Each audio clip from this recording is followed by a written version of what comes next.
Hello, and welcome to the world of families of children with club feet. My name is Eric Richard, and I have a vested interest in the treatment available for children born with club feet.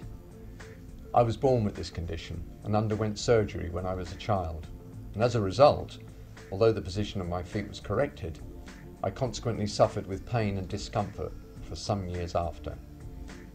Although with the support of complementary therapies and acupuncture I was able to overcome this condition, but I'm delighted to let you know that now your child doesn't necessarily have to undergo surgery to correct their club feet. Time has moved on, and there's another treatment available now called the Ponseti Method, which is much kinder to children's feet and has had fantastic results, a success rate of 95 to 98%. There are different treatments available for club feet, including surgery and the wearing of splints, but I, like many thousands of people throughout the world, believe that the Ponseti method is the best and most successful way of treating club feet. I do hope you will find this film interesting and helpful, and that you will take inspiration and hope from the children you are about to see.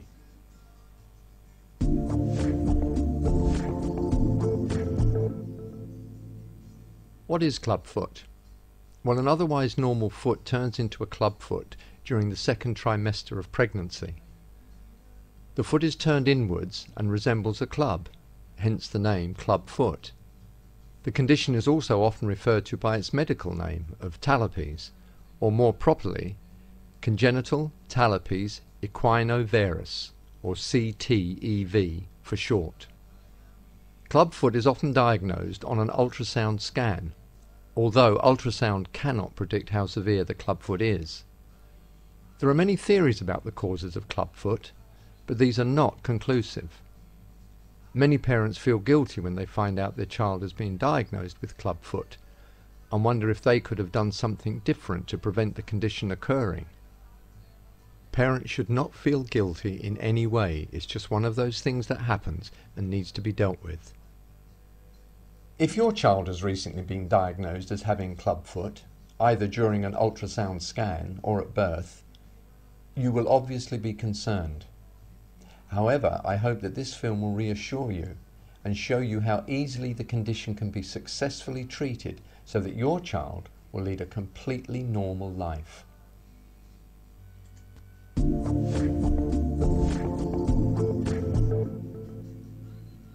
The Ponseti method of treating clubfoot was developed many years ago by a Spanish surgeon now working in Iowa in the United States, Dr. Ignacio Ponseti.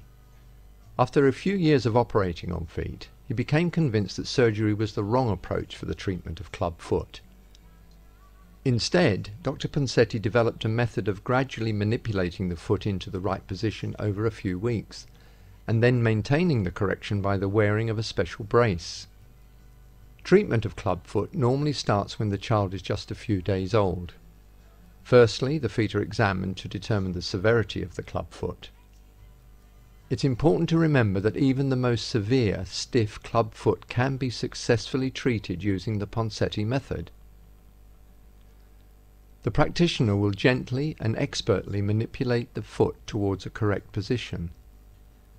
This position is held in place by the application of a plaster cast, which normally stays on for between 5 to 7 days.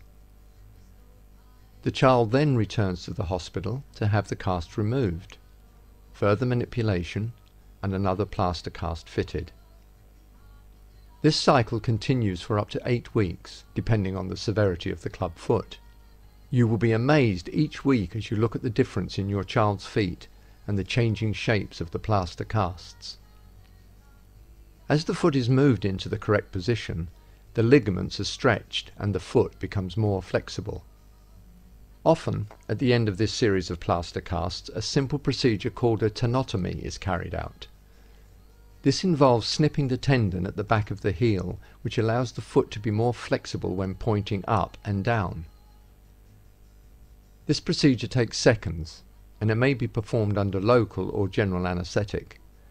The foot is then put back in plaster for 3 weeks so that the tendon can regenerate. Parents are often worried about this part of the treatment if it's needed, but it's a very minor procedure. There are no stitches, and it can often be difficult to tell where the snip was made. After the last cast has come off, the foot has now been corrected, and I think this is fantastic. However, now comes what has been described as the hardest part of the treatment. This is when the continued care of the child's foot moves from the practitioner to the parents. It is really important to maintain the correction that has been achieved with the manipulations and plaster casts.